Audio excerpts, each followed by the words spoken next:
Quando pensamos em criar condições de conhecimento para podermos construir páginas web, eventualmente uma das primeiras imagens que nos vem à cabeça é um template web. O que é um template web? É o aspecto visual final de uma página de internet.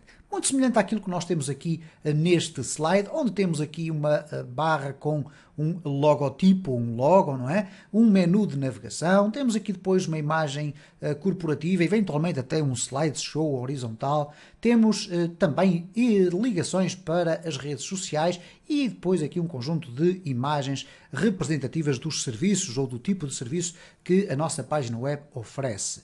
No entanto, para nós podermos chegar a um resultado semelhante àquele que temos nesta imagem, nós temos que ter consciência que existe um conjunto de conhecimentos básicos que são necessários. E neste caso, quando eu falo de conhecimentos básicos, regressamos às 3 tecnologias que eu referi no início desta playlist. Mas deixem-me refrescar um bocadinho esta informação. Para chegar a um resultado semelhante a este que aqui está, eventualmente nós iremos apenas necessitar das 2 primeiras tecnologias. HTML, para criar o esqueleto da nossa página de internet, mas vamos também precisar de Cascading Style Sheets, ou CSS, para conseguirmos colocar as cores, articular os elementos de HTML todos uns com os outros, etc. De uma forma terminal, o que nós poderemos ter é, então, dentro do Cascading Style Sheets, a utilização de algumas bibliotecas de funções que nos permitem agilizar de uma forma extraordinária o processo de desenvolvimento destas aplicações web ou destas páginas de internet. Então nós vamos falar nos próximos vídeos de uma forma muito rápida sobre HTML, é o que vamos falar sobre este vídeo. Vamos falar no próximo vídeo como é que nós inserimos e utilizamos o CSS dentro do HTML e depois no vídeo seguinte vamos introduzir aqui o Bootstrap. Como é que nós podemos rapidamente inserir Bootstrap na nossa aplicação para de uma forma extremamente mais simples podermos utilizar o CSS para criar rapidamente uma página de internet com um aspecto apelativo.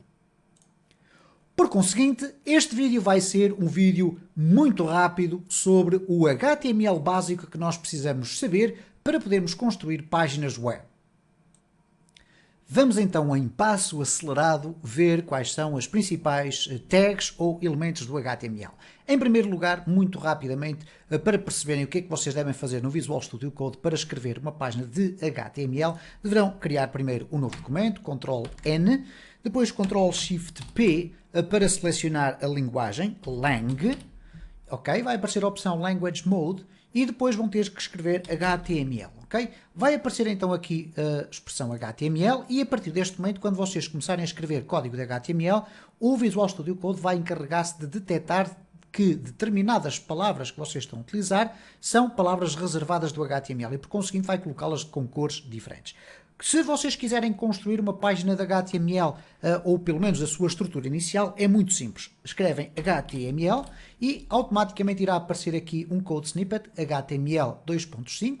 Vocês escolhem este code e ele vai automaticamente criar-vos a estrutura inicial. O que é que vocês depois a partir daqui irão fazer? Obviamente acrescentar os elementos de HTML.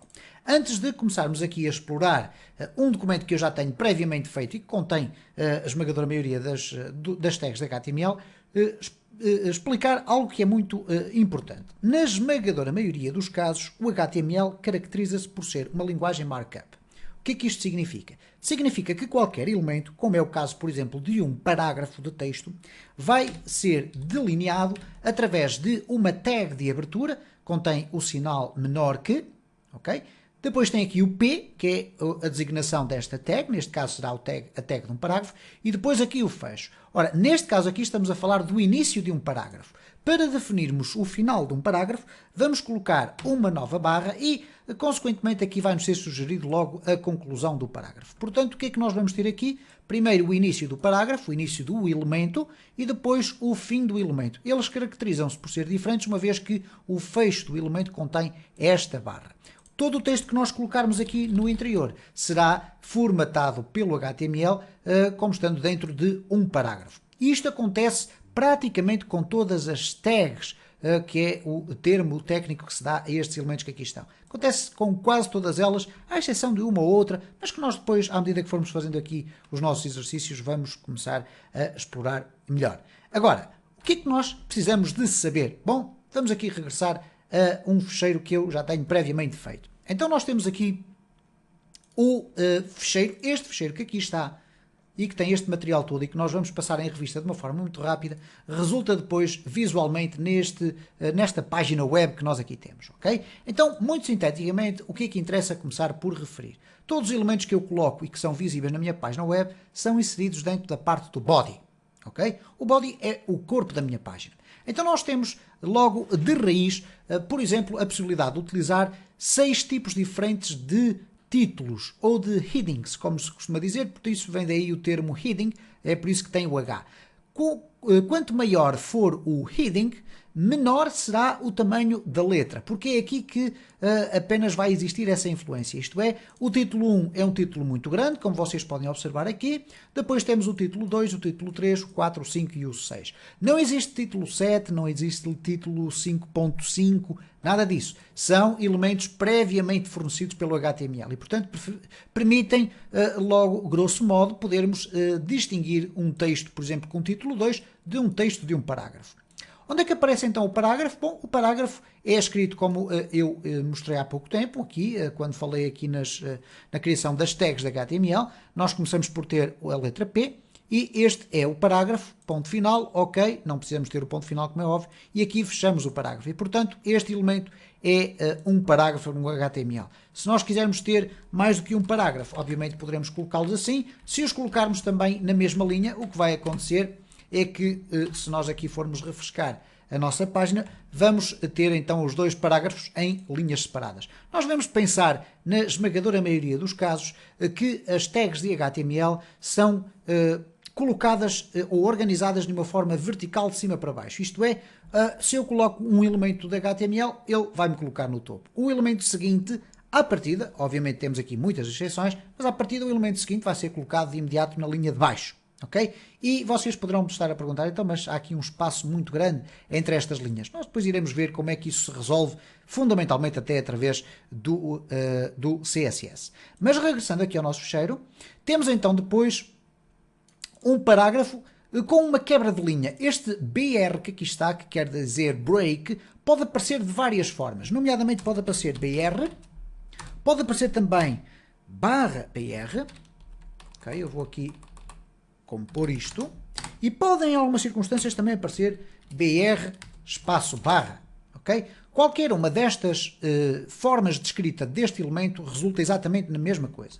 Isto é, nós temos um parágrafo que a determinada altura, a seguir à palavra parágrafo, vai ter uma quebra de linha, passa para a linha de baixo e continua a sua escrita. E no final temos o fecho do parágrafo. Então, vamos ter aqui este exemplo que aqui está, ok? Isto é, este é um parágrafo com uma quebra de linha, ok? O BR está aqui, obviamente não se vê, o motor do nosso browser é que vai interpretar o HTML e colocar essa quebra. Depois temos um parágrafo que pode conter uma secção especial no seu interior. Esta secção especial é atribuída através do elemento span. E agora, neste momento, se nós formos ver o que é que acontece aqui nesse parágrafo, este é um parágrafo, falta aqui uma palavra, tem uma secção de texto que pode ser ou pode ter um tratamento diferente. Neste momento nós não estamos ainda em condições de fazer esse tratamento diferente. Porquê? Porque esse tratamento normalmente é dado pela utilização de Cascading Style Sheets. Depois iremos ver o que é que acontece, mas de facto fiquem com esta imagem retida na vossa ideia. É o seguinte, nós podemos utilizar o span como um mecanismo de seccionar o nosso texto, no sentido de, por exemplo, colocar este texto todo aqui com uma cor diferente do texto restante. Mas, como eu disse, só iremos fazê-lo através da utilização de CSS. Poderíamos colocar aqui alguns atributos, nomeadamente de estilo, etc. Não vamos complicar. Depois temos diferentes estilos de caracteres. Eu tenho aqui um parágrafo que a determinada altura tem uma palavra a negrito. Vamos ver aqui, tem uma palavra a negrito, tem outra a itálico e tem outra a sublinhada, outra palavra sublinhada. E poderemos ter até palavras também com um traço a meio, etc. Ora, como é que estes elementos se podem obter de uma forma muito simples utilizando exclusivamente HTML? Utilizando, no caso do negrito, o termo strong, também funciona com o termo B, mas eu aconselho, se quiserem utilizar o strong, sendo que, em alguns casos, essa formatação, isto é, a colocação do texto a negrito, vai ser feita através da utilização de CSS, que é o que iremos ver nos próximos vídeos. Depois, Temos aqui a outra palavra em itálico, utiliza-se a tag I, barra I, portanto tudo o que estiver no meio aqui vai ficar ligeiramente inclinado, em itálico, daí o I, o strong obviamente é forte, depois temos aqui o U, que é o underline, que é este aspecto visual que vocês aqui têm, ok? Muito semelhante a uma hiperligação. E basta colocar o U, depois colocar o texto que quisermos e barra U. E poderíamos utilizar aqui algumas outras expressões. Como eu tive a ocasião de dizer, em algumas circunstâncias é mais que simples utilizar isto dentro do HTML, mas em muitos casos o que se vai utilizar é CSS para formatar estes aspectos. Depois temos as hiperligações. A hiperligação que é aqui definida através do elemento A. O elemento A vem da palavra anchor, ok? Ou âncora. Ora, aqui nós conhecemos isto por hiperligações ou links. O que é que um link permite? Permite que ao clicar num determinado texto seja reencaminhado através da navegação para uma outra localização, seja uma outra página, seja uma imagem, etc. As hiperligações têm que existir sempre com este elemento que aqui está, que se chama atributo. Um atributo de HTML é algo que vai acrescentar informação ao elemento que nós estamos a utilizar. E neste caso, este atributo href permite definir aqui, entre aspas, qual é o endereço da página web para a qual nós queremos saltar, para a qual nós queremos pular na nossa navegação. Depois, ao fecharmos aqui este elemento, nós temos o texto que vai aparecer como hiperligação e depois temos o fecho desse elemento. Então o resultado final é este que nós temos aqui, ok? Temos aqui Google. Eu não falei nas imagens, ok, já lá vamos. Temos aqui Google e quando eu clico aqui na hiperligação, nós vamos automaticamente saltar para a página da Google. Vamos aqui falar sobre a imagem. A imagem está aqui por baixo, ela não está a aparecer por cima, não há problema. Mas a imagem é o quê? As imagens são uma componente fundamental de qualquer página de internet. E na esmagadora maioria dos casos nós vamos utilizar imagens, quer diretamente no HTML, quer através do CSS, ok? E como podem observar, eu estou a falar aqui sistematicamente em CSS, o Cascading Style Sheets, porquê? Porque a relação entre eles é uma relação simbiótica. Eles andam ali sempre pegadinhos um com o outro, porquê? O HTML é o esqueleto, é a estrutura, o CSS é o aspecto visual. E como falamos de imagens, estamos a falar de aspecto visual, o CSS também é muito utilizado para colocar imagens na nossa página web. Pese embora o facto de que muitas das vezes nós vamos ver esta estrutura IMG, que, tal como acontece com o href, tem aqui um atributo especial que tem que existir sempre, que é o source, SRC. E o source significa qual é a fonte, qual é o local onde está esta imagem. E eu aqui coloquei um endereço de uma imagem que está na web. Agora chamo a atenção para o seguinte, ao contrário do que acontece, por exemplo, com um parágrafo, nós não temos que colocar aqui /image ou IMG, ok? Não é necessário. Por vezes vocês vão encontrar também aqui uma pequena barra, apenas para indicar que, ok, este elemento fechou ali assim. Este elemento é um elemento especial nesse tipo de característica, porquê? Porque só necessita de ter este tipo de designação que aqui está. Eu vou aqui simplificar apenas para vocês verem. Nós temos aqui o IMG, depois temos o tal atributo source igual a qualquer coisa dentro de aspas e depois temos o fecho e pronto, ok? Vamos aqui voltar só atrás, vamos muito rapidamente terminar então este espaço. Temos aqui as listas, o HTML oferece-nos a possibilidade de criarmos listagens, basicamente de duas formas, através daquilo que são designadas as unsorted lists e as ordered lists. Qual é a diferença entre o unsorted e o ordered? Bom, o unsorted list é uma lista não ordenada, significa que o UL de unsorted list vai colocar todos os LIs, e cada LI barra LI é um item da lista, vai colocá-los apenas com um símbolo atrás. Não vai dizer que este é o primeiro, que este é o segundo ou que este é o terceiro.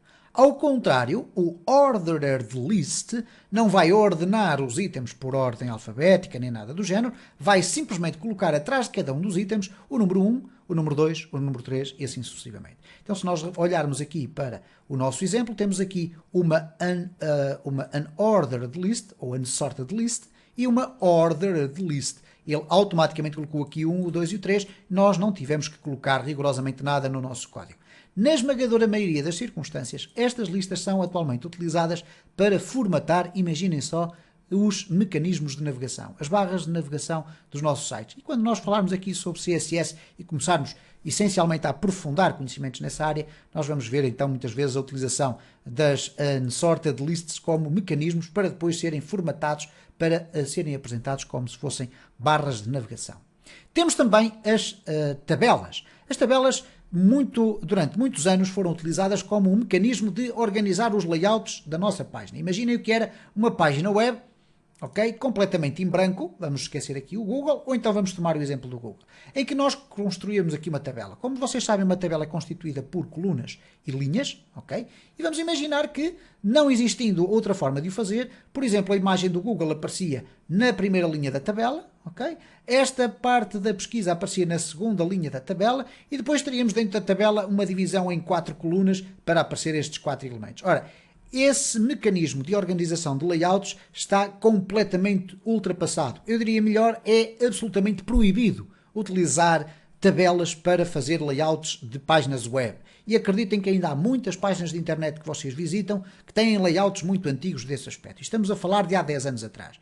Com a introdução do CSS e de algumas das frameworks que existem de CSS ou de bibliotecas, como é o caso do Bootstrap, essa necessidade desapareceu por completo e nós hoje em dia organizamos os layouts de uma forma diferente.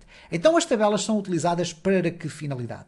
Para a finalidade com que elas sempre foram criadas, para apresentar dados, exclusivamente para isso. Por exemplo, imaginem a situação em que nós temos uma base de dados, a partir da qual nós carregamos uma linha com o nome, a idade, a data de nascimento, a nacionalidade, etc., de um determinado conjunto de pessoas e queremos apresentá-los através de uma tabela. Então a tabela começa pela tag table, tem depois aqui um conjunto de elementos especiais que podem ou não ser utilizados, que é o table head, e o table head está aqui identificado como sendo este espaço da coluna 1, coluna 2 e coluna 3. Portanto, é o cabeçalho das colunas e, neste caso, das tabelas. Então, este cabeçalho da tabela, table head, vai depois ter aqui o table head de cada uma, ok? É um elemento que representa o header cell da célula, isto é, o título da célula. E, portanto, temos aqui a coluna 1, coluna 2, coluna 3. Depois, para termos uma linha, temos o table row. E dentro do table row, que começa aqui e termina ali, nós vamos ter os table data. Okay? TD, table data. Table data corresponde a cada texto que vai aparecer em cada uma das células. E, portanto, com esta construção que nós aqui temos, facilmente vocês conseguem perceber qual é o resultado final que aqui está. Temos depois ainda um outro elemento que é o separador, também por vezes utilizado, é o HR, ok? Portanto, este separador é um separador que é, por natureza, responsivo. O que é que isso significa dizer? Que se eu aqui redimensionar a minha página, ok, neste caso aqui colocar mais estreito este meu browser, o que vai acontecer é que esta linha vai ser sempre desenhada com a largura completa do contentor onde estiver. Que neste caso o contentor é a minha página completa, ok? Porquê é que eu estou a falar aqui de contentores? Porque falta falar apenas aqui do div, ok? O div, que tradicionalmente é considerado como sendo uma divisão ou uma secção dentro da minha página de internet, o div por si só não tem nenhuma representação visual. Nós utilizamos os divs para seccionar a nossa página e agrupar alguns elementos lá dentro, que depois nos irão permitir, por exemplo, fazer formatações, organização de layouts, etc.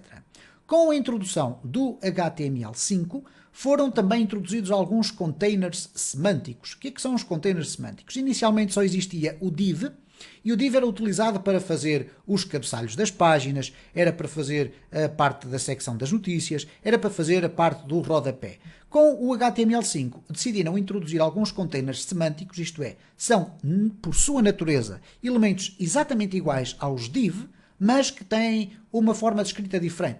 Por exemplo, article, aside, details, caption, figure, footer, header, section, summary, time, etc, etc. Mas todos eles são containers. A única coisa que mudou foi a possibilidade de nós podermos dar-lhes um nome diferente para mais facilmente conseguirmos identificar cada um desses elementos na nossa página web. Falta depois falar aqui de uma outra área do HTML que eu considero ser uma secção à parte, porque é a área dos formulários. É aquela parte onde nós podemos inserir texto, definir datas, inserir o nosso correio eletrónico, inserir uma password, inserir áreas de texto, fazer botões para fazer o upload de imagens, etc. Não é um assunto para este momento. O que nós pretendemos fazer é chegar o mais rápido possível a uma página de internet com um aspecto, um layout semelhante àquele que nós vimos no início do vídeo. Estamos fundamentalmente a falar de uma página web com um aspecto ou uma organização semelhante a esta, ok? Então, estamos assim explorados no que diz respeito a alguns dos principais elementos da HTML, temos já alguma da principal informação suficiente para podermos avançar muito rapidamente para um exercício destes. Falta, no entanto, no próximo vídeo, falarmos sobre como é que nós adicionamos Cascading Style Sheets ao nosso sistema, à nossa página web, para podermos começar a alterar as cores, os tamanhos, as margens, os tipos de letra, etc. E ver como é que nós podemos acrescentar Bootstrap, que é uma biblioteca que nos vai facilitar de sobremaneira a forma como nós escrevemos as páginas web.